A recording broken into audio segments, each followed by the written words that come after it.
Hey everyone, welcome to episode 104 of the Ceres podcast. I'm your host Stelios and the founder and director of Ceres Pure Food Innovation. On to a quick online store update. It's all about the bottles. Let's face it, we think everything is easy. My job at Ceres is not creating a great batter once. The most challenging part of my role is creating our signature products time after time. It's all about consistency, and for me that's key. It is boring, but we all live a better life for it, because even me, it just makes our job easier and your job easier over the long run. But it makes your job just so much easier over the long term. So what's the deal with these bottles, these 2 litre batter bottles that we've got on our website? They're solid 2 litre plastic cans. They're reusable, washable. You can store loads of them in the fridge. Rather than having one bucket that's open, taking up loads of space, you can get probably 6 or 7, 8 of these on a shelf. If you've got a walk-in fridge, even better. Once you're done with them, you use it, wash, refill, chill again. You've always got really chilled water ready to make batter. One of the common complaints I get is, oh, my batter's hot or warm, or it's going elasticy, especially in weather when it's sunny, it's hot out, the water through the taps is coming out quite tepid. So, this way it just cuts out all of that. You've got 2 litres measured out. We've even got instructions on the label. It's dead easy. They're really cost effective. They last for years. So throw away those buckets or use them to make batter and start having a bit of order in your life, and consistency is key. So it's just one extra element to get a greater consistent product. So if you want your 2 litre batter bottles to help you make the perfect portion of fish and chips, go on to theworldofceres.com/shop. As you may have noticed, I'm always going to say this, just, why not? We start adding these ads at the beginning of the podcast. We're going to insert ads in the middle of the conversation to break it up. We hope that's cool. It just gives a chance for us to give others a chance to support themselves. They support us, so we can hopefully give the sponsor an opportunity to put their message out as well. So I'm really grateful for their support. So the least you can do is, if you're interested in what they do, jump on their website, send them an email, use their services, because it's a halo effect. We all help each other. So everybody in the food business is really busy. We know that. You also balance the need for making more profit and selling unique food to customers. In our view, you should make profit when closed and sales when open. Let's just think of butchers for a moment. They don't just sell fillet steak, do they, or sirloin or ribeye? If you have multiple cuts, then all the trimmings go into sausages or pies and so on. Think about how they turn a low-value ingredient into £8 a kilo. The Ceres fish cake mix is the solution to increasing your profits on a premium product like fish. Why give customers more than they deserve and ruin your gross profits? You can now trim the fish to that perfect weight and size and not worry about what to do with the trimmings. And fish is really expensive at the moment, and haddock's hard to get. So squeeze out every ounce of profit from that product. We've put together so many recipes as well. So you can, increase loyalty and increase profits, all by serving homemade fish cakes to your customers. By making homemade fish cakes, you can increase profits and sales at exactly the same time. I know what you're thinking. I can just boil potatoes or chips and that I have on site. But the fact is, by the time we've even started boiling, you'd be finished using the Ceres fish cake mix. So increase your profits today and order the Ceres fish cake mix from worldofceres.com/shop, or order it from your local wholesaler. This podcast has been brought to you in association with industry titans Giovanna Grossi and Amanda Affia of Source Intelligence Mystery Guest Audits, well known for their commitment to the hospitality sector and support of those working in it. Their business also offers a range of bespoke training programs tailored to your operations' individual training needs. Source Intelligence delivers head of department and management geared training days that not only enhance team building across your most senior employees, but also equips them with the tools to motivate and develop their own teams. In addition, they offer one-to-one mentoring across the team, so you could really benefit from these 2 ladies and what they've got to bring to the team. Their newly built online audit process, which they use for their mystery guest audits, has been designed to give clients an honest, reliable, bespoke and commercially focused report with suggested solutions and advice on the next step to resolve the issues, increase profitability and enhance your reputation. Now, who can say no to that? To find out more about their mystery guest visits or training sessions, give Giovanna or Amanda a call or visit sourceintelligence.com. Today's podcast is with Midlands-born Stuart Collins. Stuart started his career with Michael Caines at Gidleigh Park in Devon before working for Gordon Ramsay at his 3 Michelin star Hostel Road restaurant in London. Stuart was invited to set up Gordon's New York restaurants, Restaurant Gordon Ramsay and Maze, before becoming head chef at Maze. Stuart then returned to the UK as executive chef for Michael Caines' venture at Abode Hotel in Chester before going back overseas to Doha in Qatar. In 2017, Stuart and his wife Frances took the leap to open their own restaurant, Docket No.33, in the market town of Whitchurch, Shropshire. The restaurant has now featured in the prestigious Michelin Guide for 2 consecutive years. Seasonality is central to the offering at Docket No.33. The carefully curated 7-course tasted menu changes throughout the seasons, ensuring that each ingredient is at its freshest and highest quality. I personally really enjoyed my time with Stuart. It was just great to sit down and just have a good chat about what he's been up to. So I really hope you enjoy this episode.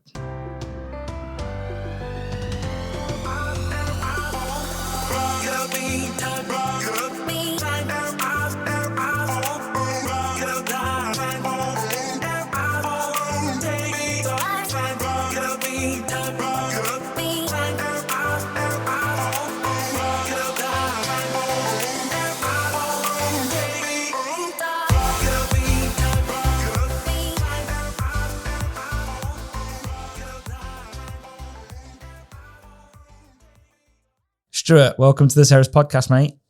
Thank you so much. Great to be on.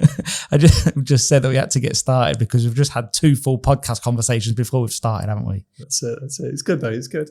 No, it's. I love your restaurant, by the way. Thank you. And the area is really nice. I did notice that when I came in this morning. It's like really nice. Yeah, great sort of market town for me. Sort of Shropshire's market towns. It's one of the things that the county does really, really well, and really supportive, and a nice collection of sort of fitting establishments around the town. Yeah, so together we're sort of working together where we can, and for tourists and that come in, it's amazing. It gives them a bit of shopping, some great food, some great places to drink and stuff. So yeah, I did a quick search this morning on Whitchurch, and every website I went on says sleepy market town. I was thinking, what do they mean by that? Like, are people half asleep or something?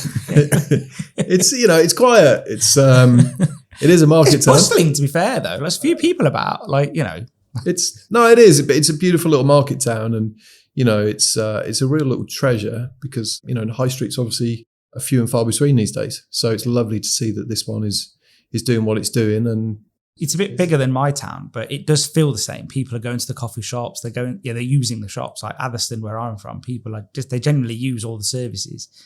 So it does feel the same way to some degree. Yeah, similarly, you see people sort of similar faces up and down the street, and using the local butcher and the florist, and it's real sort of the bakery. Saturday morning there's a queue outside the bakery, and nice. That's amazing. Yes, I can't live here. I'm addicted to carbs, so I'd probably eat all that. So it's like, I try my best not to, but I'm a carb peddler. So yeah. So what made you choose here? Because you're not from around here, are you? So what made you choose Whitchurch? Yeah, so we were looking for a venue halfway between. So Frances, my wife, we run the restaurant together, and Fran's family are from North Wales. Mine are from just down in Staffordshire. So it's kind of like in between, about halfway. And, we wanted a venue that was around this size. So when we were looking, this sort of ticked the box. But most importantly, it was the availability to use the local producers and farms, suppliers, and use as much direct to source as possible, or certainly being able to use the producers. And to us, that's a big part of the menu, to be able to talk to the guests and say, we know where this has come from, and we never hide behind, we never hide the brands. We're really proud of the producers we work with, and if we don't put them on the menu, definitely when the front of house team present the food, they shout and scream about the amazing producers we use, because they're brilliant, and that's what keeps us doing what we're doing and helps us maintain the standard that we have. So yeah, being able to really tap into all of those in this area was key for when we signed up to being in this location. Yeah, that's great. It's great. Like you said, though, a few more windows won't go amiss, would they? Yeah, we could do 1 or 2. But You can't have it all. Does it make things challenging though? Like, when you're setting out the restaurant, when you're redecorating it, how do you get as much natural light as possible? Is that hard or? So we don't open at lunch. Yeah. So we're primarily a nighttime venue, which I think sort of, we've always got the window in the front, loads of light pours through there. But this back room, for example, where we're sat now, believe it or not, there used to be 10 tables of 2. But I felt it was like a social club, that back room where you sort of got a few little notice boards on the wall and stuff.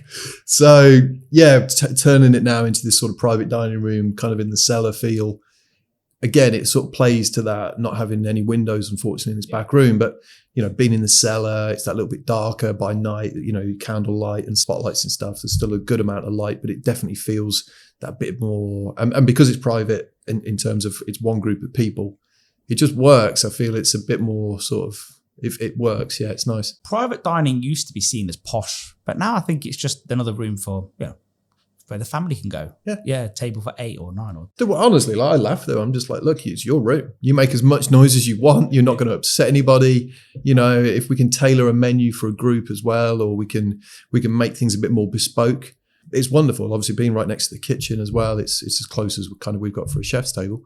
And it just means we can have fun. We can do something different in here to the rest of the restaurant. You do say make as much noise as you want, but I've not brought a separate family here yet. Seriously. I might regret that. There's a fight. That's just when they're happy. No, it is nice though. It does feel intimate. Yeah. And I think that's what you want. But the whole restaurant does feel quite intimate. Thank you. Yeah, I think so. That's a good thing, obviously, isn't it? Yeah. And, as I say, we sort of wanted somewhere that sort of place we'd like to go, somewhere you can sort of just relax and as I say, sort of get good food, amazing service, fantastic wines, local spirits and stuff, and just enjoy it on a sort of higher level. Yeah. Where we do pay attention to the detail and things are good, but it's also relaxed and, why can't you have that? Yeah, amazing. Exactly. Do you think when did you open? 2018, give or take? 17. Yeah. Do you think it helped that you managed to get a couple of years under your belt before COVID sort of landed? Yeah, for sure. We did diversify. We did the at-home boxes, and we had a wonderful, loyal customer base who, in the first instance, it was that sort of like, we just want to help you get through. And then they really enjoyed the boxes. And then they became this great success. We sort of joked at the end, not the end, but when we were allowed to reopen and such, we joked and said, we should just do a takeaway business. This is brilliant. You're home by 6 o'clock on a Friday evening. But had we have not had that brand, had we have not had that following, the guests that loved what we did, if we'd have just started Docket at home as a brand, I don't think it would have been half as successful. And, going forwards, it wouldn't be sustainable because people love the restaurant. That's the platform. They can get an element of that at home, but that's still what people want. I think it filled a gap in their lives whilst they couldn't go to restaurants. And that obviously was nice. And I guess it was excellent food for that. I wonder what their reheating skills were like. Yeah. So we kept it like, we tried to keep like 2 fundamentals. One was minimal washing up. Yeah, nice. Because ultimately it was still a takeaway. Like, it was dinner at home, but we were still, in our mind, it was like, it's still takeaway. It's still Friday night, Saturday night, and what we were offering, again, just what we did, our sort of take on it, it was takeaway. And we didn't want it to be stressful, and we didn't want there to be too much washing up. So it was literally the aluminium trays, nice. And try to keep it in those, and one oven temperature. It's like, when you get your Christmas party bits and they're all at different temperatures. It's a game. It's a nightmare, isn't it? So we were like, right, let's keep it each week, same temperature, maybe different cooking times on the boxes, but again, like 2 to 3 boxes maximum in the oven for X amount of time, minimal washing up, and it can just be tidied away because it is still a takeaway. And what would you do with your normal takeaway? You eat it out of the packaging or whatever and then chuck it in a bin. And we kind of wanted it a similar way, but obviously recyclable packaging and but minimal stress.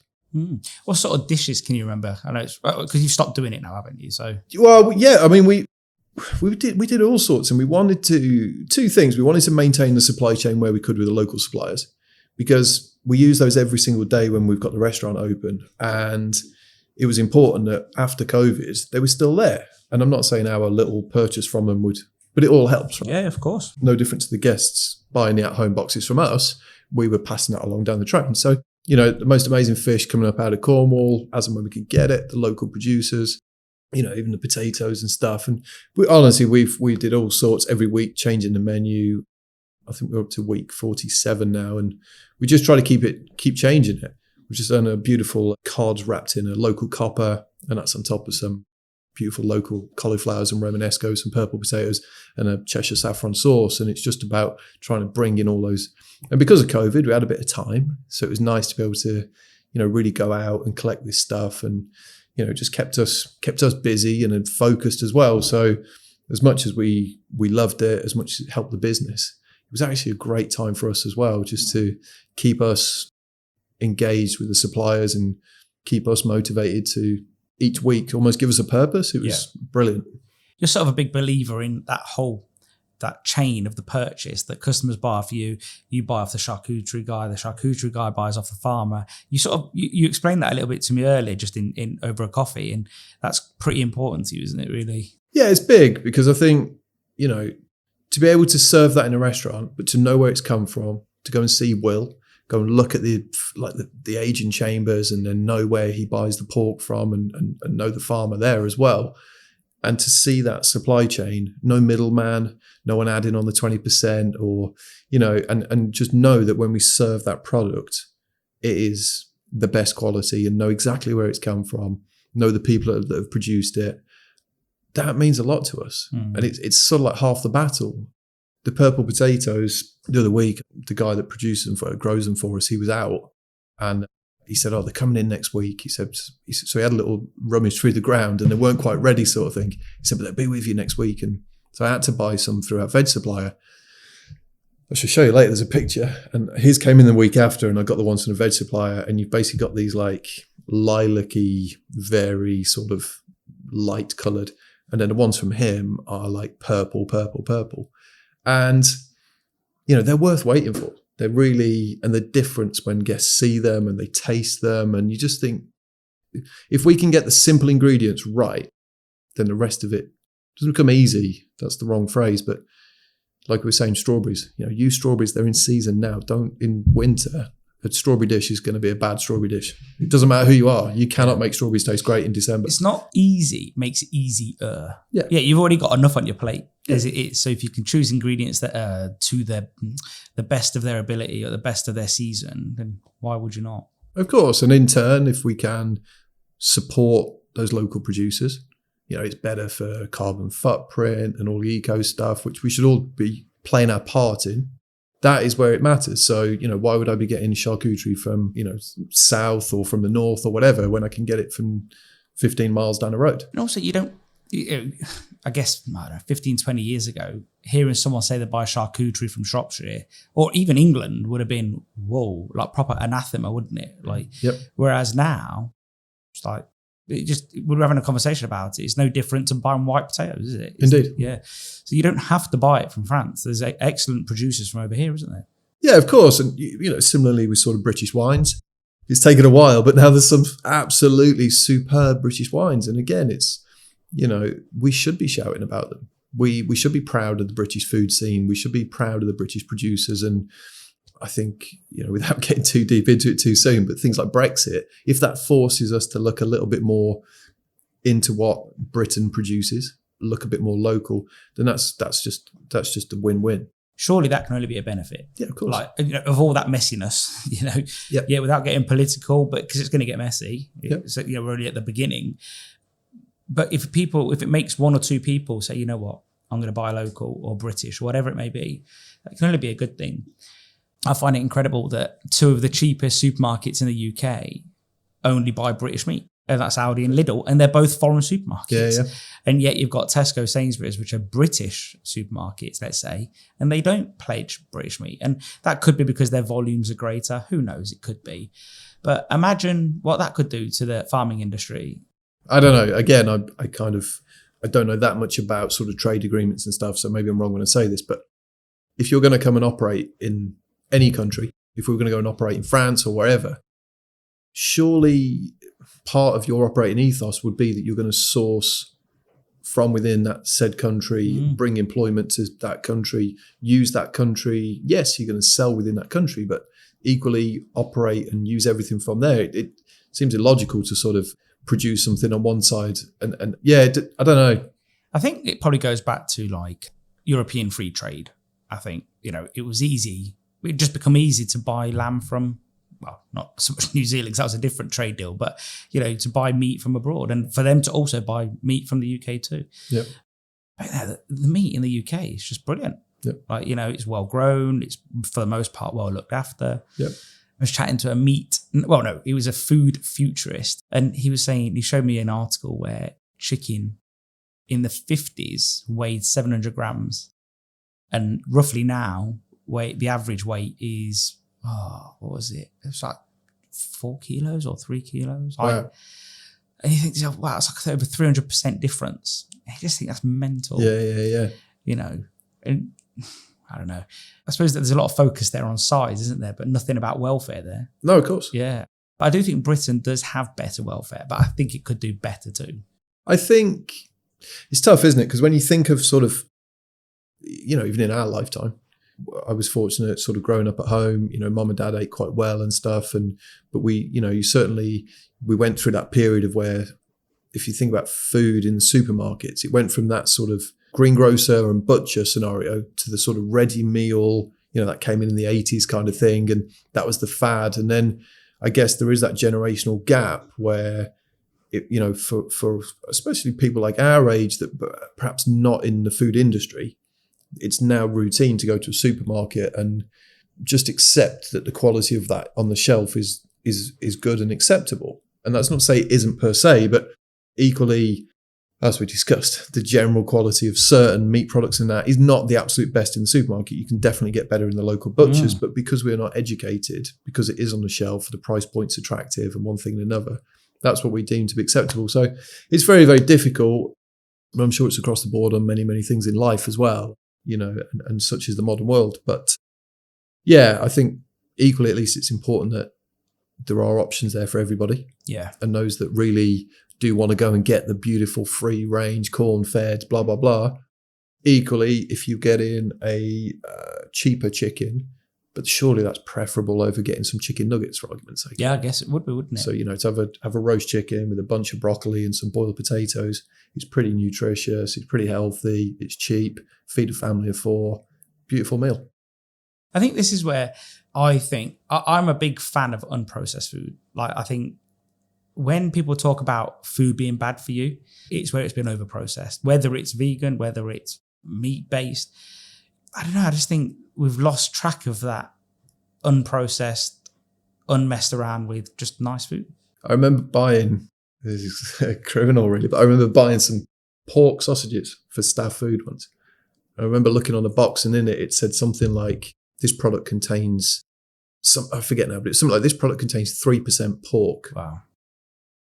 And then I looked into it and it said pork, as in pork product, is 50% pork. Okay. So in actual fact, in this sausage, you got 1.5% was pork, but it was still being sold. The rest of it was MRM stuff. Yeah. Stuff. And you just think, wow, but that's what they're selling as pork sausages. Yeah. So whereas if you go down your butchers, they're 80% pork, and of course there's rusk and flavourings and bits and bobs in there. And it wouldn't be an enjoyable sausage if it's 100% meat. It wouldn't. No, it needs that. Hard to eat. Yeah, indeed, it needs those things in it. So, but that's being billed as. I saw Twitter's an absolute cesspool lately, but there was this girl asking for vegan alternative foods, I guess. Someone said, you should try the Richmond sausages. Well, they've got like 12% pork in anyway. So a vegan sausage actually probably isn't that far away from the meat-based one, because it's just 12% less of meat and max it out with something else like soya and more rusk. And she goes, and I followed it, and then she comes back the next day. She goes, they were great. And I was just thinking, like, what the hell? Yeah. Like, I'd tell you now, if I was vegan, I wouldn't be eating that crap. I also question, and I mean, I open a whole wide debate here. If you are vegetarian or vegan or pescatarian, whatever, that's amazing.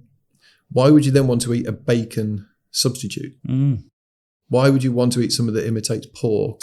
Yeah, so I think this is just one argument, I guess. So my wife's friend, her husband, they're both Indian, but he's from a religious background that's vegan and she's not. But to respect each other, she's decided to go vegan. Cool. Yeah.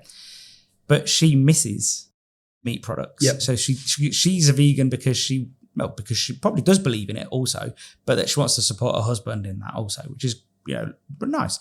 So she misses bacon, she misses chicken, and so on and so on. Her husband, though, doesn't even care. So she says, she was telling my wife, I ate something and it tasted like chicken. So I said to him, try it. It tastes just like chicken. He goes, I don't know, don't care. And it's because for him, he doesn't know what chicken tastes like and doesn't really want to know what chicken tastes like. Whereas for her, I guess, she misses it somewhat. So I get her point, I suppose. But yeah, I get your point too.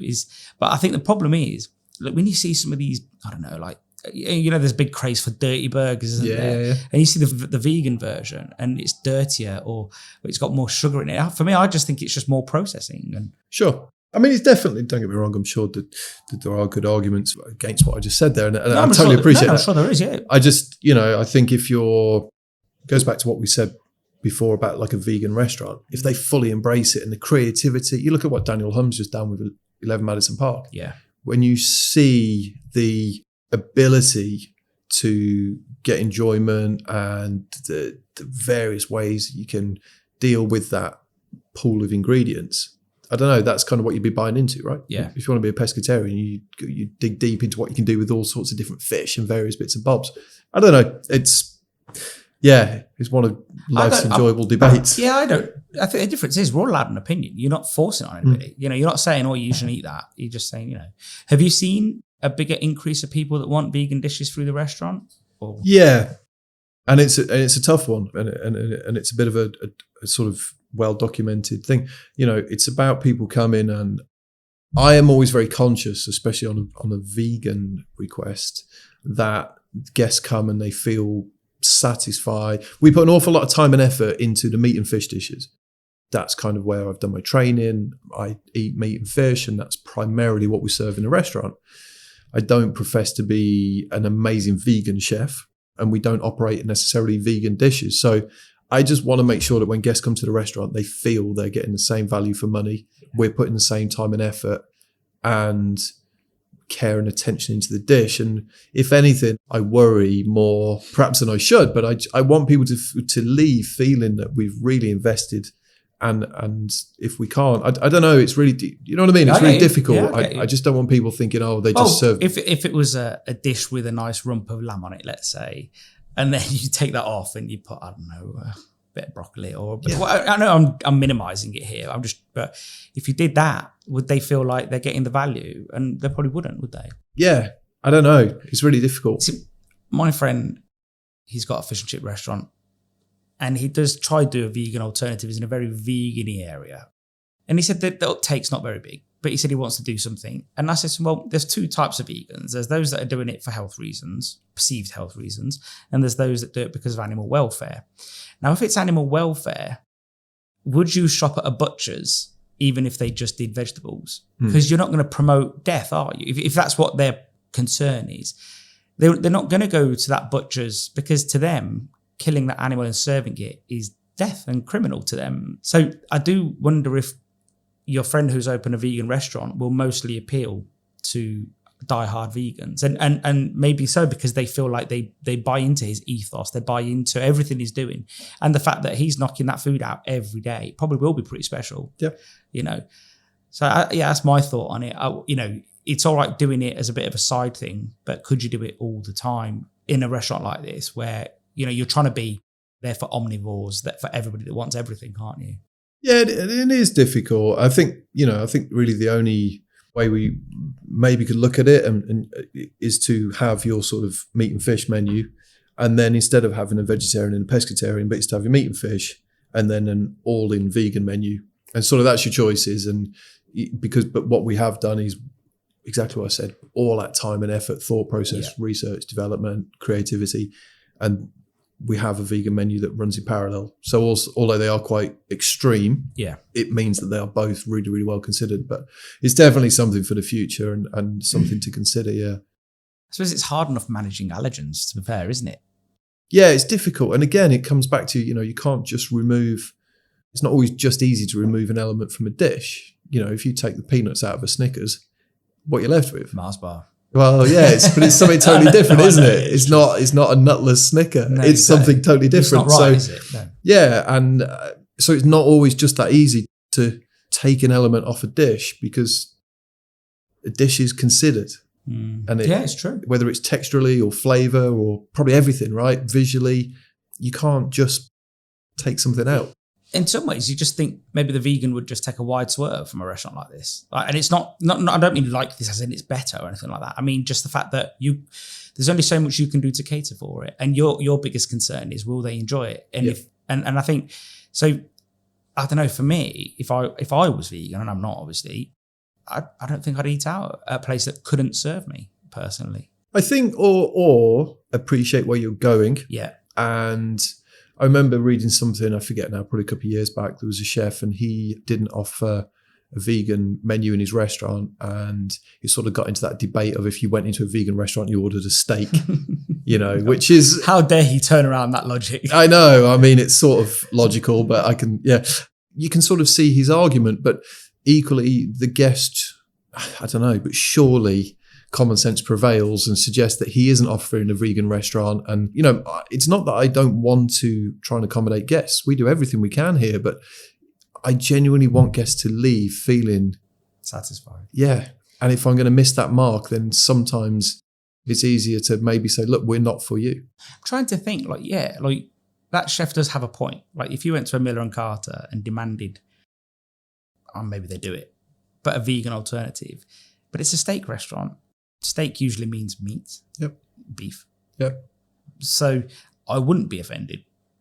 Same if you went to Burger and Lobster. Yep. I don't know. I would, again, before you go there, you'd maybe look at the menu and say, well, actually, they do Burger and Lobster, but maybe they might have a vegan alternative. And what if they don't? You're not going to kick up a stink. You just don't go there. Indeed. So, and I think maybe that's the choices. No one's forcing them vegans to go anywhere. And no one's forcing a meat eater to go to a vegan restaurant and demand a steak either. So maybe it goes back to everyone just being responsible and saying, if there's a group of 10, maybe they should choose as a group collectively a restaurant that they can go to together, as opposed to forcing that one person to endure pain. Yes, indeed. It's not you. Why pass that on to you as in the restaurant owner? Yeah. But equally, if you went to a fish restaurant, Nathan Outlaw, famous for running fish restaurants, do people get upset because you don't get lamb rump as a main course? Or no, you don't. No, you you accept because you're going to the most amazing fish restaurant. So if we go out tonight for dinner and we go to a vegan restaurant, you just go. That's what I want to go for. Yeah, exactly. I'm buying into that experience. I guess to give you another analogy is, would you go to a Chinese restaurant and ask for a korma? Exactly. You wouldn't do it. Well, some would, but we went to Cyprus has some amazing fish restaurants, and we were in one. It's on the Mackenzie Beach. I don't know if you know Cyprus, but the listeners who listen to this may know it. And it's on the Mackenzie Beach. And my uncle takes us to this awesome fish restaurant. So we're sitting down, and one of my cousins is with us. I love him to bits. It's hilarious. Great person to be on holiday with, but don't go to a restaurant with him. So we're sitting there, and they're like, what would you like? And I'm just like, whatever he's ordering, my uncle, he knows about fish. I'll have all of that. Yeah. So he's just like, yeah, another one. And then my cousin goes, looking at the menu, I could see him shuffling. I was like, have you got any lamb? And the guy's like, no, it's a fish restaurant, seafood. And he's like, yeah, but I really want lamb. And he's like, we're all just looking at each other at this point because there's an impasse, isn't there? Yeah. So you're like, look, can you just hurry up because I want to eat? You know what they did? They went next door. Wow. And they got him lamb chops. Wow. Yeah. Amazing. I bet we paid through the nose for it. But the point is, it was just, look, and I think they just did it and thought, we'll just do this. Let's just get on with this because we need to get tables cleared and so on. But there is a sense of hospitality in Cyprus that they would do something like that. You pay for the nose. Yeah, sure. They did it. And, but I don't know, I was just like, man, don't you eat fish? Yeah. And he's like, no. I was just like, and he owns a fish and chip shop. So it always made me, even now I still chuckle about it. It's like 10, 15 years ago. I still laugh about it now because the way he saw it was, I want lamb. Yeah. And I was like, and I just said to my uncle after, if you wanted lamb, we should have just chose somewhere else. Yeah. I eat everything. Yeah. But no, it is weird how finicky. I think people need to remember this isn't home. Yes. And I think that's really important. They've come out for a dining experience. And you alluded to it somewhat earlier where, someone will say to you, why don't you do a certain cheese on the cheese board? Well, this isn't home. If you want whatever it was that they wanted, have it at home. Yep. But you can have an experience here.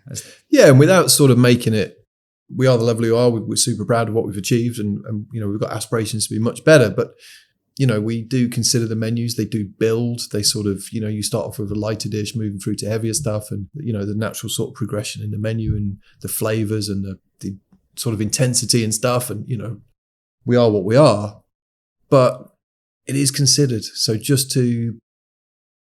I don't know. We're just always very conscious that to just switch something out or just to remove something is not always that easy. Yeah. I guess just to summarize. I guess to some degree, would it be easy swapping over protein for protein? Like lamb for beef maybe could work. But yeah, for sure. But again, we've got at the minute we're doing it's sort of like, it's almost a bit sort of Arabic inspired aubergine. So some cumin spice in there, some sort of like dried tomato and a bit of raisin and stuff. That sort of works well with lamb, but maybe not so much with beef. Indeed, it's a bit, but it depends what you do with the beef. I mean, if it was a braised short rib with some like caramel and stuff, you've got those sweet tones and a bit of spice and stuff, and that would work really well. But a grass-fed sirloin with that garnish, it wouldn't, because it's very green, it's very grassy, and So again, this is what I mean. It's the dishes are considered, aren't they? Yeah, so. Exactly. And without being over pretentious, you are an artist doing your craft. Like you've got those beautiful paintings out the front.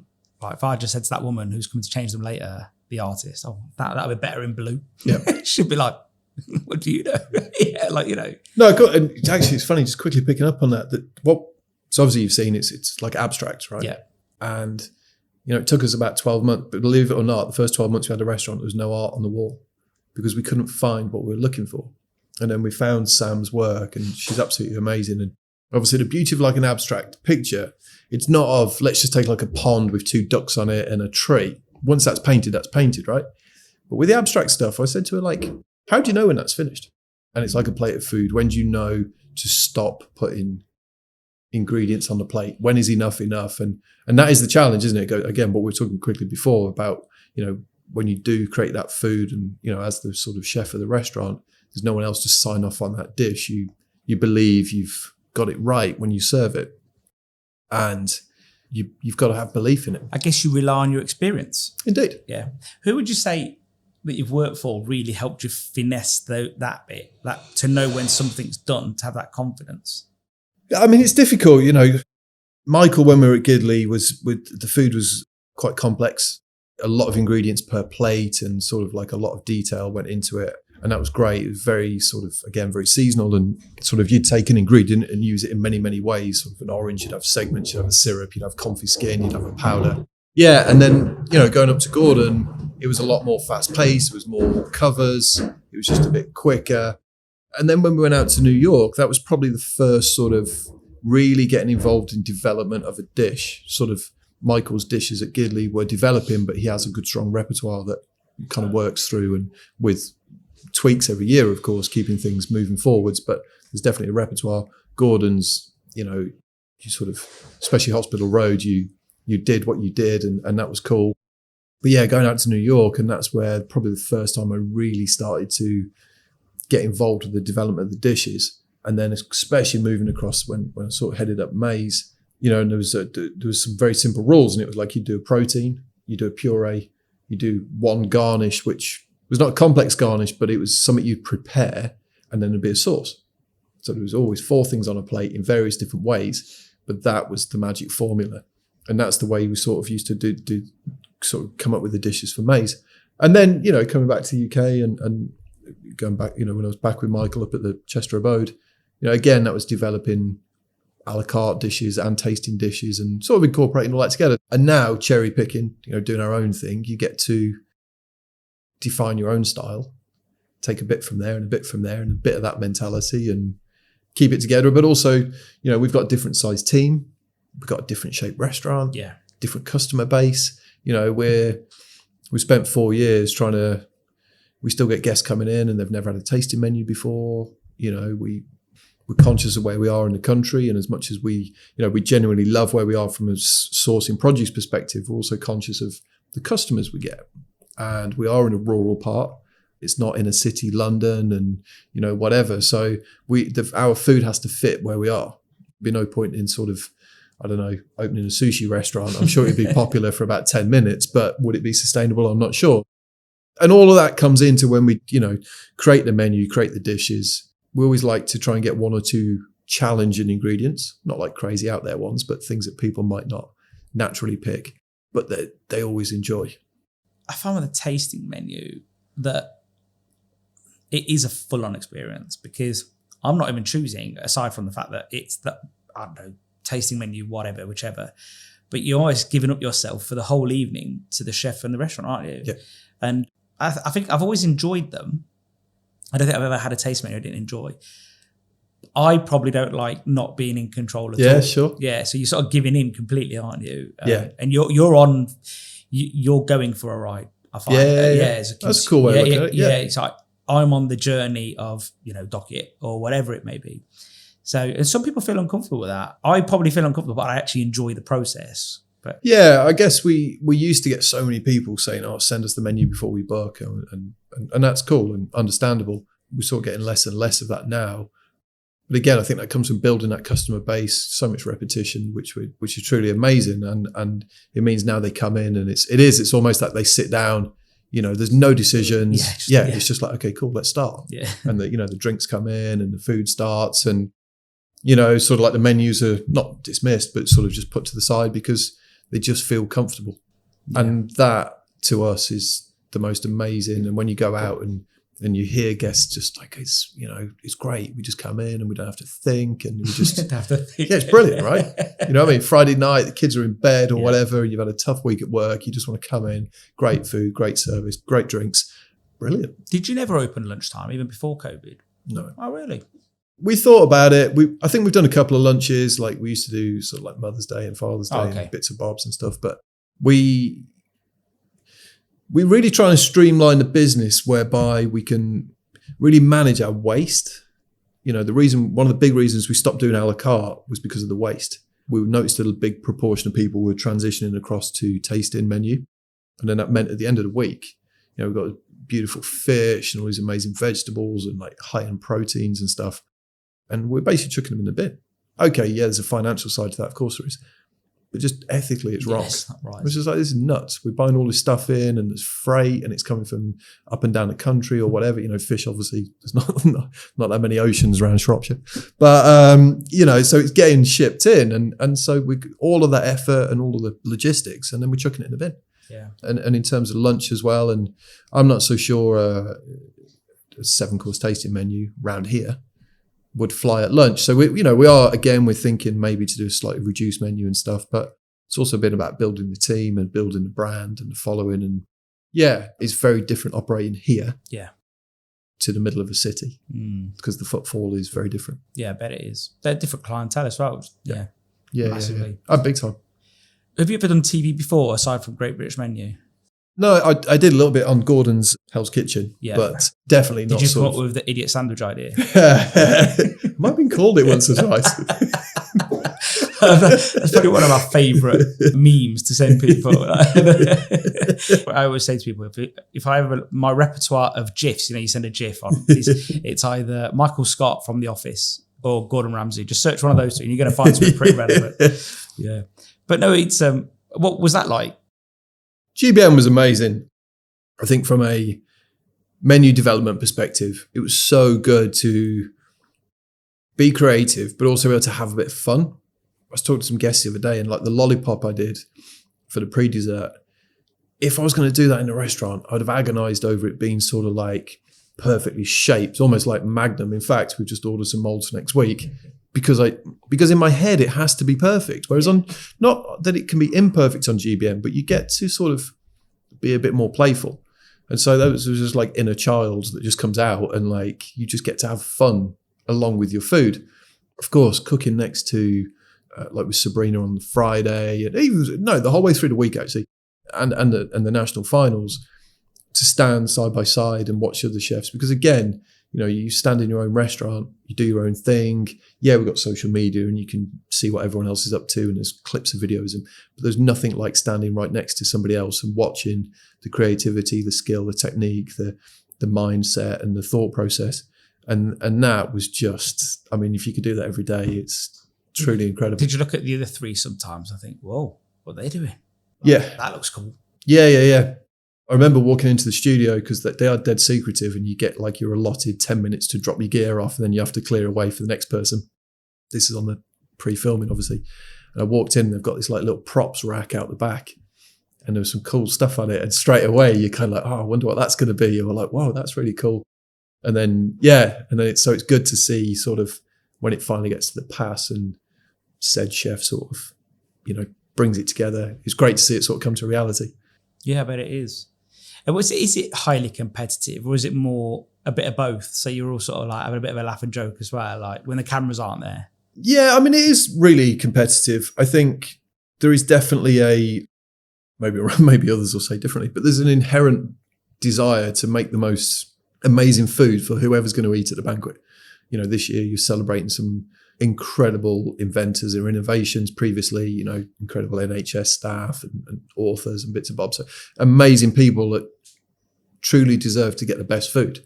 So on the build up to the show, you do a lot of time talking to the producers and finalising your ideas and bits and bobs. So actually, once you're in the studio, yes, it's competitive, but in a way, obviously you can cook badly or you can cook well, but your ideas are set, your ingredients are there. There is a pantry, but there is a dry stores out the back. But it's not like you can suddenly just change your dish. And no. So you've already committed to what you're doing, and so most kitchens there's at least 2 people, or bigger kitchens obviously there's lots of people. So again, sort of helping each other out. That's real time environment. And I have to give full credit to the producers. They sort of encourage it.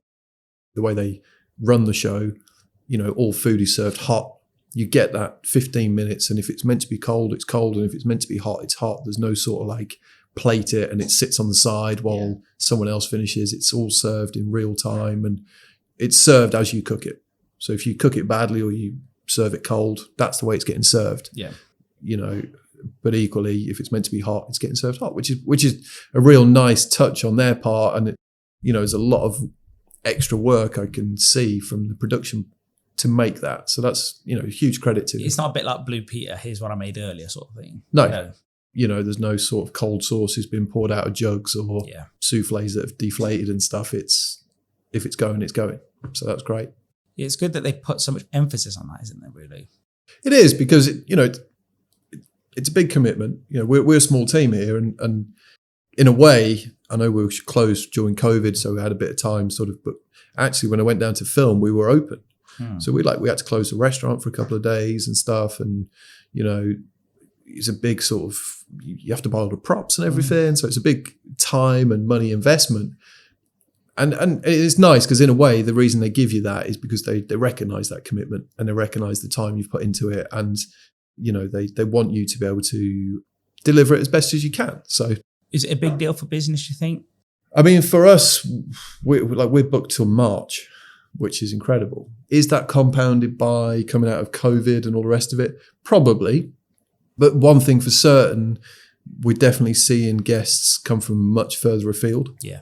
Literally sort of like Hampshire and Dorset, we've got a table coming up from, and it's incredible. The response is just amazing. So for sure, it's broadened the awareness of the restaurant. It is kind of hard to evaluate in terms of how much more business it's bought. It's definitely bought more business for sure. Yeah. But being that this year's a bit of a special one, coming out of COVID, it's hard to quantify entirely. Yeah, that makes sense. So one thing that's going to be an issue moving forward, I guess, for restaurants is staff shortages, chef shortages. Yep.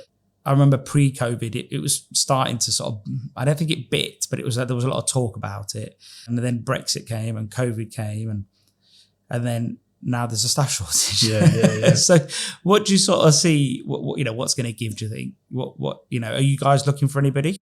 So for us here, we're incredibly fortunate. We've got a great team, and we have managed to fill every position that we needed to, both front and back of house. But I have to say, if we'd have needed more, I think we'd still be looking. So we got lucky on the people that we needed and the positions we could fill. And especially where we are. And I say to all the guys in the kitchen, it's sort of like I headed off to the bright lights of, I moved away from half an hour down the road where I grew up, but I moved the other end of the country to go and work somewhere. And so I get it, the talent that is where we are does move. So we are so fortunate to have the team we have. But as for the industry, I don't know. It's really difficult, and I really don't know what the magic answer is, because it's not just about paying people better, because we pay people really well. It's relative to where we are, I will say that, but we pay them really well. They all take a very, very healthy amount of tips every month, and it's a good service charge, and they really benefit from that. And the more covers we do, the more service charge they get. So they're incentivized on that on top of what they agree to in terms of salary.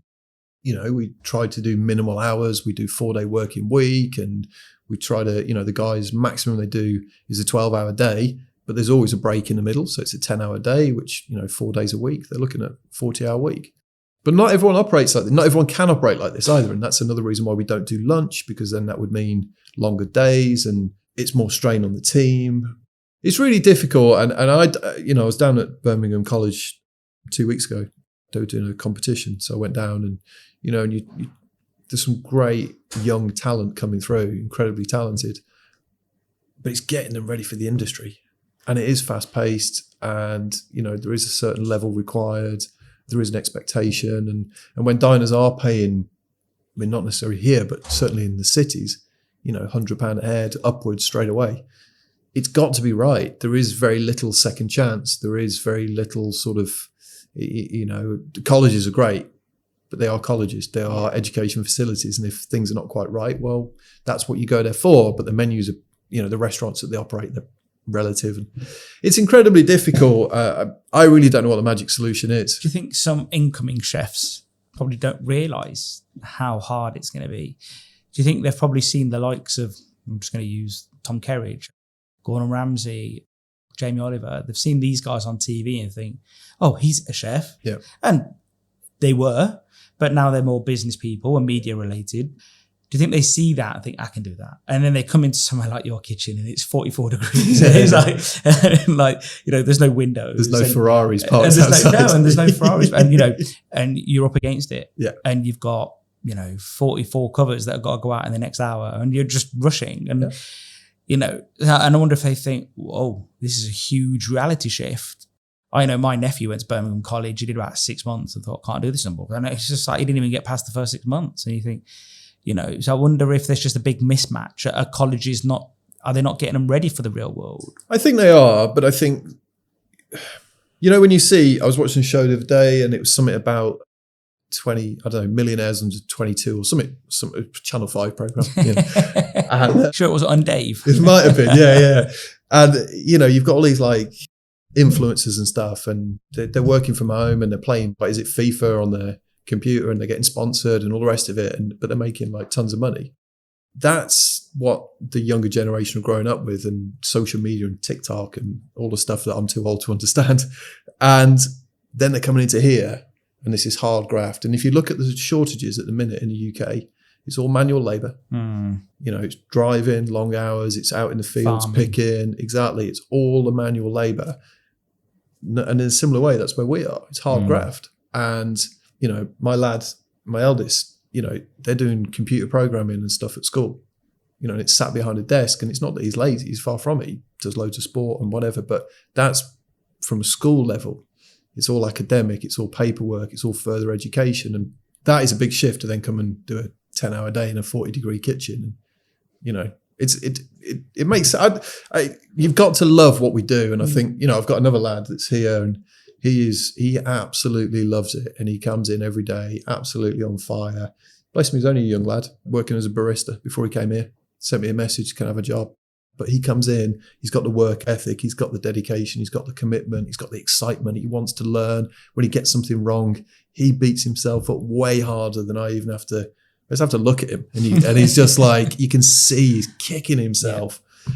And that's brilliant, but he is a 1 in a million. Yeah. Yeah, a few more of those would be nice, wouldn't it? It would. But, it's also understandable that it isn't for everybody. But it is what it is. And as I say, also in terms of paying people more, and I think, again, from I don't know. I don't want to make any sweeping statements, because I know every company is different. But, there's a lot of guests that, or you see it on social media again, they should just pay everyone better. Well, Imagine if we bang the menu up to £300 per head.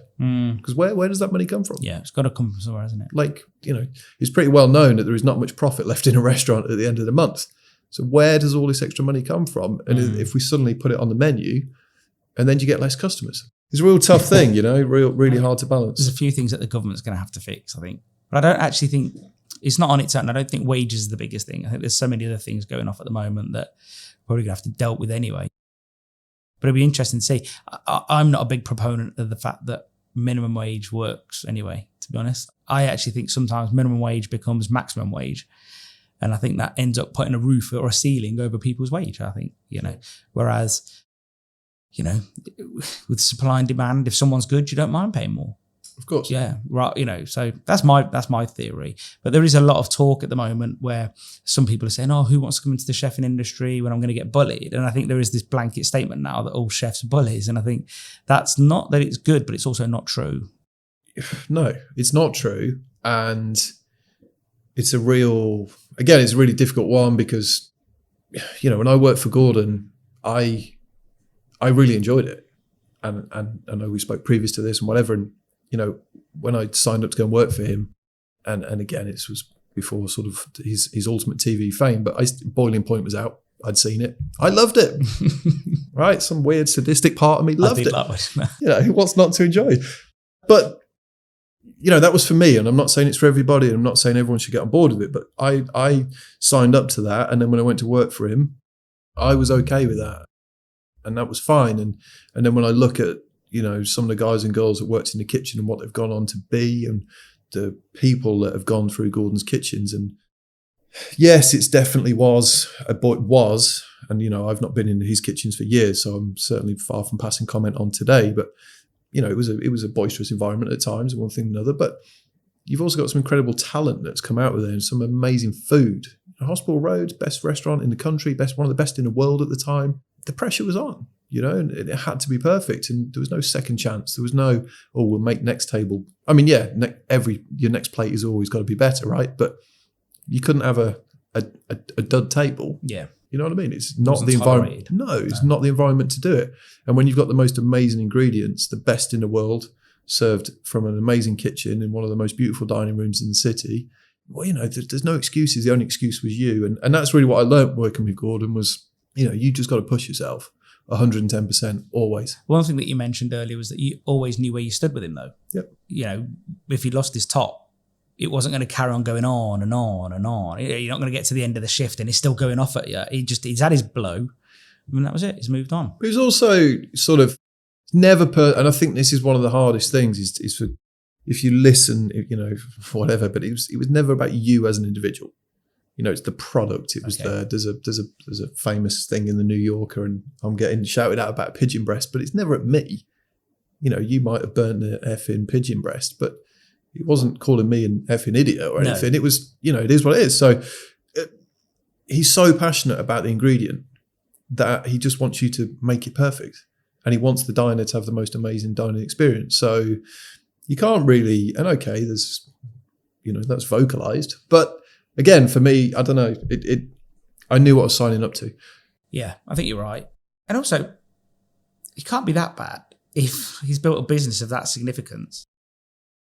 Maybe it has gone. I've not seen anything that nowhere, anywhere, courts or this, that, the other. Like I say, I think it's also when you look at the overall balance, if you like, of good and not good and bad, because I'm not, bad's a bad word, but you know what I mean? When you look at the success of those restaurants, the people that have come out of it, the most amazing food, the experiences that have been gained, both from an employee, but also a guest perspective, they are quite incredible places. And certainly in the time I was there. If you look at the 6 degrees of separation, look at how many people something like Gordon's touched, and then Angela Hartnett's touched. Exactly. And then Jason Atherton's touched, and Marcus Waring's touched. And obviously that's just the people that were immediate. And then what about how many people you're going to end up, touching is probably the wrong word. I'm just thinking, given everything that's going on at the moment, train. Oh my God. But yeah, you get what I mean. Like, you think of how many people, Gordon trained directly or indirectly, and then so on, that hole just down the tree. And you think, a lot of people always say to me, he was under Marco, and Marco was under such and such. Right? Yeah. Well, Gordon's actually probably trained more people than all of them put together, hasn't he? Well, again, his organisation has, So I guess he didn't have everyone under his wing, did he? No, for sure. And I mean, I was sort of fortunate. I might be a bit wrong on this timeline, but when we opened New York, I think it was one of the first international ventures, definitely into America. So he was just on the brink of sort of going into ultimate stardom sort of thing. So he was in the kitchen and he was there and sort of, did some work with him on some TV stuff away from the restaurant. And, I remember just sort of being sat in the hotel bar with him and just having a chat like we are. And he's a normal guy. He's got family that he loves dearly and he works hard. And the guy has got a lot going on. And he's a very special person to be able to go on TV and be that character. Yeah. To then step into a restaurant and have the ability to step into that sort of discipline of being in the kitchen and actually know what's going on. It's incredible. Like, he knows what's going on in his kitchen in New York, and then he'll walk into London and he'll know what's going on in there. And he's I think, any of these chefs that are running multiple sites and whatever, they are a certain person. Yeah, he must run on like hardly any sleep. Or it's just purely very organised. But he's so well driven, mega driven. Like, who'd have thought, like, at the time, what was his first TV show? Well, it was obviously Boiling Point, but after that, it was F Word. Was it F Word? F Word or Nightmares, Kitchen Something Nightmares. Like that. Yeah. And like, who'd have thought that now would be that international superstar? I guess he did, because I think he's very driven. But he's here, there, and everywhere, and he just doesn't stop. And again, and this was the thing, when he'd come into the restaurant, his time was precious. And I remember being at like sort of, you're young and you've got this sort of guy that, you respect dearly and sort of, who's sort of, you're a bit starstruck when, the first few times I remember you're sort of like, oh, it's Gordon's in the kitchen. And then he calls you something. And and you're like, yes, but you sort of, and it's amazing to be a part of that. But his time was very precious and you sort of understood that. And so when he was there, he wanted you to learn. He wanted that when he left, something had been changed or improved, or whichever way you want to look at it. And sort of, it was about moving forward. Mm-hmm. And the frustration was if it was ever going backwards, because, I think we all aspire to kind of move forwards. We always want to be better. We never just seeing that organisation just wouldn't be tolerated. Well, no, because it's also, I guess with most people, you always want to build on things, don't you? I think it's a human nature, sort of, it's aspirational. You whether it's a better work environment, whether it's a higher accolade, or whether it's more refinement on your plates, or more customers in the restaurant, whatever it is, it's building blocks, isn't it? You just constantly want to be better. And that's what he was all about. Yeah, you can see that. Definitely see that. One thing about this whole thing with the bullying, and I think I mentioned it on the phone too. I think one thing that concerns me somewhat is that, let's use Tom Kitchen as an example. I don't know him, never met him. A lot of the allegations that have come out, no one knows their name. Mm. It's all done behind fake or anonymous profiles. And maybe some of it's true and maybe some of it's not. But it's just so easy now for someone to say, oh, I worked at Docket and he bullied me and he did this to me. They don't have to give up any other information. They don't have to put a photo of themselves. And I think this is the problem with social media, is that it's lowered the barrier of entry to do something like that. Whereas a few years ago, it'd be like, right, can you show us a P45? Yeah. Can you show us the days this happened? Have you got anyone to corroborate it? Mm-hmm. It would have gone through all that. Whereas now it's just like, I can just, message some fake profile or some profile without a name. Yeah. And off we go. And I feel for that, because a lot of these businesses can be ruined. And some of the stories that you read, it's just like, it's GBH. Yeah, they should have gone through the proper channels. And that's my theory. It's very difficult, I think, because if you're not there, in the cold light of day, of course it sounds horrific. Of course. Yeah. And I'm not for 1 second defending anything. And again, I don't know Tom. I don't know the situation that's gone on or anything. So I've only read a little bit, in all honesty, so I don't really know all the detail. But, it is, but it's equally, he is a good chef, and he also has a structure. And again, I think we said on the phone, and again, I'm not defending the guy, but he's got multiple sites. He can't be in one site at the same time, and one thing and another. But because he is the brand, he is the one that's getting dragged through it, and incredibly difficult. And, I saw over the weekend, he put out a very proactive they've got a HR company, I think, and they're going to look at it and they'll work it out. But, that's the sort of press that doesn't help bringing people on board to the industry. And it's something that maybe everyone gets tarred with the same brush. And it's, it's certainly not something great to shout about. But equally, I think I said to you, I did a Q&A for a demo that I've got coming up soon. And their first question was, who's the scariest chef you've ever worked for? So they always take it back there. And I sent it back and I said, this is ridiculous. Why didn't you ask me about what's the nicest one? The nicest, who's the most inspirational? What's the best thing you do to motivate your staff? How do you, it's not. So you think the media focus too much on negativity too? Yeah. Yeah. Because they want to find that, why has the media got hold of all this Tom Kitchen? As you say, without any factual, it's all circumstantial at the minute. It's all, She said, he said. Yeah. Private as well, behind a screen. But it's in every newspaper. It was on every media outlet. Like it's true. Yeah. And so now he's having to defend his position. But I'm not, it's that innocent until proven guilty. I said to you earlier today, didn't I, that Gordon Ramsay's photo always ends up when they talk about bullying. Like, he must be sick of it anyway, probably doesn't care, but it's his photo, isn't it? So, but it's almost like, that's what that media person wanted from you, really. Yeah. It's for you to say, oh, the worst person I worked for was him. So then they could put like a nice little clickbait there. And it's just like, but they perpetuate this. It's like, and I think I've said for a long time that I think chefs get celebrated like superstars, but like anything with the media, they want to lift you, but they want to be the ones to knock you back down too. Yep. They want the power of that. Whereas I think they could do more just by saying, oh, who was the most positive role model you had in the industry? Oh, X. Oh, why? Oh, well, he did this and he showed me that, and she showed me this and she showed me that. Rather than that whole negativity. It's just a bit boring, isn't it? Yeah, for sure. And it's not, especially with the situation we're in. Mm. That could all, there's a lot more positivity because there's a lot of positive things that are out there, like I say, 4-day weeks. We're not unique in that. I know a lot of people that do it already and a lot of other businesses that are moving to it. Another friend of mine, he works for casual dining. They've got multiple outlets and they get really upset if their head chef does more than 48 hours a week, like really upset.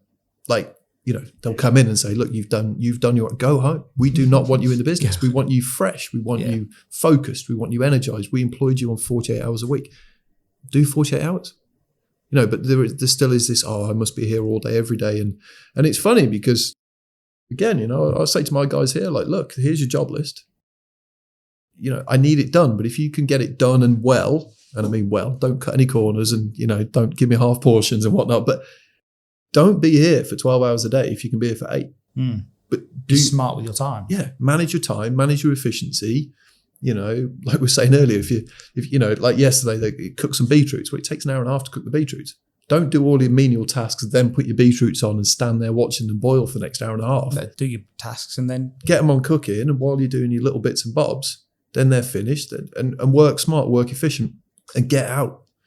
Especially at the minute, it's so hot and I don't want them sweating in the kitchen unnecessarily. I want them outside, be get resting. Indeed. But there is still this weird thing inside of chefs that they just glutton for punishment. I think it's not just chefs. I think it's hospitality. I remember when I first started working for my dad, I was getting at 9:30ish in the morning, probably get an hour off at lunchtime, 2 o'clock-ish, till 3 o'clock-ish. And then I'd work until 12:30 at night, 1 o'clock. And even in my head now, I fight against that because I did that for 15 years. Yep. And I still eat sometimes at 2 o'clock because that's what time I used to eat then. Yep. And then sometimes I just stay up watching a film till 1 a.m. because my brain thinks that I've just done it. And I've not done that job for 8 years. Yep. And I think it's really hard to get it out of your system. I think once it's in, I think it's hard getting people into that routine. Yeah. But I think I remember doing 70-hour weeks, 80-hour weeks. I still do that now, but in a different way, in a different way. But I think once someone's in that mindset, I think it is hard to break them out of it. Yes. No, I mean, like I'm guilty of it and I should spend more time at home. We've got an amazing little one that I really should spend more time with. But again, it's in, I love being in the restaurant and, whatever, and that's cool. But that's also my choice. And I think, the one thing we are really our business is that we never want people to just throw it back at us and say they made us work 60 hours and blah blah blah. So again, in a similar way to what I was saying about the head chef for the 48 hours, we spent all day, guys, like get the kit turned off, get the kitchen cool, get work smart, get out. Almost like, not that we don't want them here, but it's almost like, as much as we're training them to get the menu and stuff right, we're also training them to work quicker, work smarter, not be here because, the last thing I want is someone in 2 years' time saying they made us work 60-hour weeks. We didn't. Like, we actively tell everybody to end of the night, come on, guys, keep pushing, get out of here. Get out. Like, we don't want you here at midnight. If you can be out at 11:30, be out at 11:30. Yeah. Rather than 12:30. Yeah. No, exactly. What do you think one of the main differences are between the UK and New York? Like, you've worked at both. Was the work ethic the same? Was the customer standards the same, if not more? What sort of things did you notice? So it was a union hotel. They're quite sort of, in New York, this was a union hotel. They're quite controlling, I guess, in a way of number of staff. And they, if you've got X amount of customers, you must have X amount of employees. And certain employees can only do certain things. I remember like chefs were not allowed to clean nor to counter fridges. It was a kitchen porter job. All right. You couldn't scrub the stoves down. It was a kitchen porter job. And because it was union or just because they just... No, because it was union. All right. So they would say, you've got, I forget the exact numbers, but say you've got 50 seats. You must have 10 waiters. You must have 8 chefs. You must have 4 kitchen porters, whatever the numbers were. And kitchen porters must do washing up and cleaning, and chefs must only cook because that's what a chef does. And that was, at times, it was a bit tedious because, again, as a part of being a chef, I believe you should manage your own station. And that includes keeping it clean and tidy. And you have to literally wait for someone to come and clean your station. Well, yeah. So like at the end of service, you just like down tools and walk out. It feels weird, doesn't it? Middle of service. Like they're just, and at times you obviously, there was, depending who the individuals were at the time, there was 1 or 2 reps because they have like the union reps within the organisation. They get a bit excited. And if a chef's like scrubbing the stove during service, that's my job. And, but then the chef's working in a mess, and then all the pans that come to the pass are like covered in, stoves get dirty, right? During service, it's cool. And that was just really frustrating because you just sort of, we've got an amazing restaurant, we're given a beautiful platform to work in. And then, but outside of that, there was a brilliant culture of, there was a bar next door, and after work, we'd all pile in there. You get all the guys come down from like Per Se, because it was just up the road and stuff, and all other restaurants near and whatever. And you'd also get all the guys come up from like the burger joint, the original one, and all the rest of it. And there was no egos. And it was, so long as everyone's like fit and well, business is good. And it was quite a contrast to when I was in London, where it was very, especially like Hospital Road, it was it was like the A team, and anyone else was just like frowned upon. Whereas actually New York, it was very, and it's such a, just everyone helping each other out, and there's real community, and you go down to like the farmers market and Union Square, and you'd see other chefs, and they're all in there, and it was a real community, brilliant, total difference in mindset. And wow. Yeah, it was really cool, really nice, just very, very friendly. Customer expectations higher than London, would you say, or? Yeah, I mean, very demanding. We used to get a lot of Brits that go on holiday to New York and come and eat at Gordon's.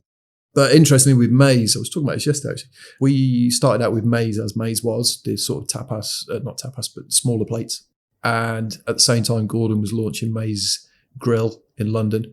And we ended up almost doing a bit of a hybrid of both, because the menu just needed to be a bit bigger, like a bigger entree, essentially. So, because we were like 5 courses, they were just getting so quick, they were just getting eaten really quick. So there was a slight difference of pace and sort of appetite. So we sort of ended up putting a grill main course essentially on as the main entree. But from a food perspective, the availability of ingredient was, I mean, it was so, New York is just insane. You can get anything, you can get it tomorrow. Some things you got to pre-order, whatever, but it was just brilliant because you could get excited and you could get the ingredients and you could work on it. And again, it's a very diverse and open-minded place. So, your menus could be good fun, and you could have a good sort of variety of almost like classical dishes right through to, not that it's revolutionary, but like raw fish or seared fish or whatever, but on one menu, very accepting. Interesting. Yeah, I suppose Maze Grill sort of makes sense to me in New York. But again, there's a lot of steak options or grill options in New York, isn't there? Yeah. I mean, it was one part of the menu. Yeah. It was more as a sort of filling out the menu, more a substantial main course. Yeah, more substantial. So, yeah, rather than a Poussin breast being your main course, you ended up having a because Maze was it was smaller portions, wasn't it, in London? Indeed. Yeah, I went a few times. I like Maze. I like Maze Grill as well, to be fair. It's nice. I absolutely loved it. Honestly, it was busy. We had the in-room dining, so we did all the breakfast as well. Oh, okay. We had the Maze bar, so we did like the little afternoon snacks and stuff as well. And then post-dinner, we had the snacks for dinner and then in-room dining. Saturdays were hectic. It was good though. It was brilliant. So did you work for a long time in Maze in UK or not really? No, just straight over there. Hospital Road and then across to New York and then worked as, again, it was a bit tricky with not tricky, but with the union. So you sort of, I was not in the union, but wasn't a sous chef either. Okay. Then sort of moved up to exec sous and then went over to run Maze. But we had a massive kitchen with 2 cooking suites. One was the restaurant Gordon Ramsay, one was Maze, and pastry was in the middle. And then we had a lower ground kitchen and a satellite kitchen upstairs. It was a big operation. Wow. It's amazing, isn't it? How I built these businesses like on that scale. Yeah, it's pretty amazing. Yeah. So what about the Middle East? Any differences you can draw from that? Yeah, the Middle East was a real education. Yeah, very, very different. Sort of the way the companies are established. So Qatar in particular, where we were, everyone is sponsored. So there's no like social system. So the company pays for everything. So every employee, obviously wages, of course, but then you get transport, housing allowance, mobile phone, everything comes from the company. And you get so many visas allowed for the company and stuff. And again, you have to work with the local government and stuff on this. And then you end up with certain allocations of where you can, this sounds terrible, but where you get people from. So the majority of our workforce was sort of Southeast Asian. Then we had a good percentage were sort of Eastern European and Lebanese. And then we had a smaller proportion of European. And it's quite a racist is a bit of a strong term, and I use it lightly, but it's very much, there's a salary bracket that goes here and it does fit where a certain person would come from.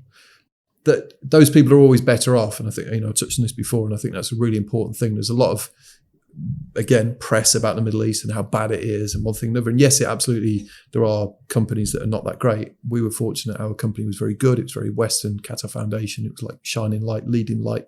But still, the way the company works, at some point you need a number of hands, a number of bodies to make it work. And you've only got a certain budget. So you have to employ a lot more people on lesser money and fewer people on the bigger salaries.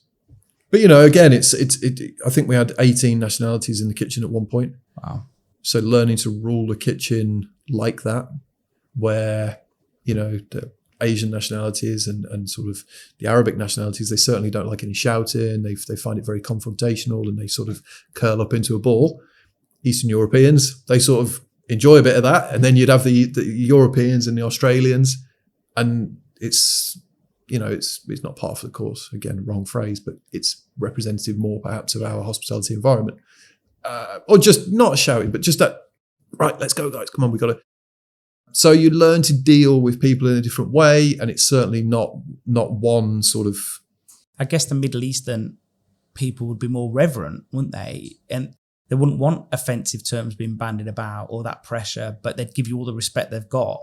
The hardest thing, I think, one of the hardest things was, we took amazing employees from Burma into this 5-star environment. And, at the time, they'd just gone through that American Revolution thing. And, it was a very sort of suppressed country, very poor country. And suddenly you're putting them into this, marble clad, gold, blah, blah, blah, very, very plush, luxurious restaurant. And the hardest thing is getting somebody to do something that they've never experienced. Yeah. And why does it matter? Why does it matter if the chives are chopped really fine? Why does it matter if the tomato concasse is square? Like, never eaten this. Yeah. And we had our COO when we first opened. He was a non-food and beverage person. He was all numbers. And I remember him saying, he said, I want you to teach everybody why it matters. You can't just tell somebody you must do that. Tell them why. Yeah.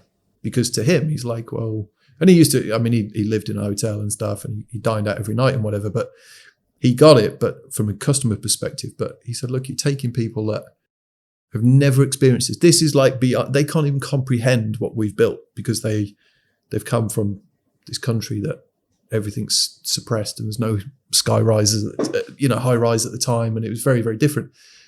How do we expect them to deliver what we need them to? And it was a real sort of, from a management perspective, I remember we spent hours sitting around thinking like, what do we do? And we showed them films and a lot of role play and a lot of time spent on developing and teaching them. And, and again, we had some amazing stars that came through the ranks, brilliant. And as you say, that commitment and that enthusiasm. But yeah, brilliant. And then, sort of, again, there's a lot of them I still talk to now. Staff food was brilliant because, we'd let them cook their own thing. Wow. So like the Indian guys, they would make curries and stuff. And we spoke about it before, didn't we? It's sort of, but these were true, authentic sort of Indian So they curries. didn't make you a chicken tikka masala then? No. It was great, and sort of, so you learn from that. Yeah. And we sort of like some of the Arabic guys help you develop the Arabic. And we were in Qatar, so we tried to put little Arabic elements into the menu. And you take it from those guys because they know what they're on about. Yeah. So yeah, really educational, really. Yeah, I bet it is. But it must make you think differently though. It must, after you see, people from different countries getting paid different money, and then you come over here and people say, I don't get paid enough. It must make you just even internally just think, oof, you ain't seen what people do. Like, no, I guess like, my family's from Cyprus and I'm born over here, as is my dad, to be fair. And, I know people in Cyprus that work for £900 a month. And you think, well, you mentioned some figures earlier and some people in Qatar might be on half that. But I think what you were saying is that, yeah, they might be on less than someone else from another country, but they're on more than what they would be in, let's say, Bali or wherever it is that they're from. And it's such an awful way to think like that, though, isn't it? That the employer's saying, well, actually, you're from wherever, so here's your bracket. It labours the same, doesn't it? I mean, it is an awful way, and it goes against. I remember the first time I saw it, and it's so literally like black and white written down on a document. Really? It's really, it's on a spreadsheet. Yeah, I mean, it's really, and I remember looking at it and thinking, wow, surely this is not like, and it is, and it's real. I remember going into, so you have to have these like health tests every year, and you go to, it's like a medical centre, and you go and you have to be screened for like TB and stuff, and you have an X-ray and all the rest of it, blood tests. And I remember turning up and there was a line of male labourers and they sort of stepped to one side to let the white guys walk through. And I remember being absolutely horrified and just thinking like, we literally joined the end of the queue and they're like tapping on each other's shoulders to say move, because you should let the white guy through. And I was like, what? Like, join the queue. I mean, the British love queues. British love queues. Like, join the queue. Every chippy, every post office. Exactly. And they're suddenly all sort of moving to one side. And, and they weren't even our employees. It's not like they've been respected. They've been because of the colour of your skin. I mean, it was, and you just, it's, I mean, It must have been really weird. It's very uncomfortable. Yeah. Because, it's certainly never even crossed my mind, and it's a different world. But equally, I think, like you say, then you come back here and you just have a bit more worldly, a little bit more open-minded and a bit more broad-minded, if you like. And you do look at things a bit differently, maybe a bit more objectively, or I don't know, a bit more balanced. Yeah, no, I think so. Well, on that note, I think we've all done. Amazing. Yeah. Thank you for your time today, man. Thank you so much. Great to speak to you. So many great stories, and wish you all the best of luck. Thank you so much. I just want to say a big thanks to Stuart for joining me on the Ceres podcast. I really enjoyed meeting him and his wife and their son. If you want to follow Stuart or Docket 33, just jump over to Twitter or Facebook. I'll link to them in the show notes. I know you're all busy, but please take a second to share any of our social media feeds. It really helps others find us. And if you like this episode, chances are that people you know in the industry will like it too. So please share away where you can. This episode wouldn't have been possible without our show supporters, Giovanna Grossi and Amanda Affia of Source Intelligence Mystery Guest Audit, well known for their commitment to the hospitality sector and the support of those working in it. Visit sourceintelligence.com. The Ceres podcast is brought to you by the Ceres Pure Food Innovation.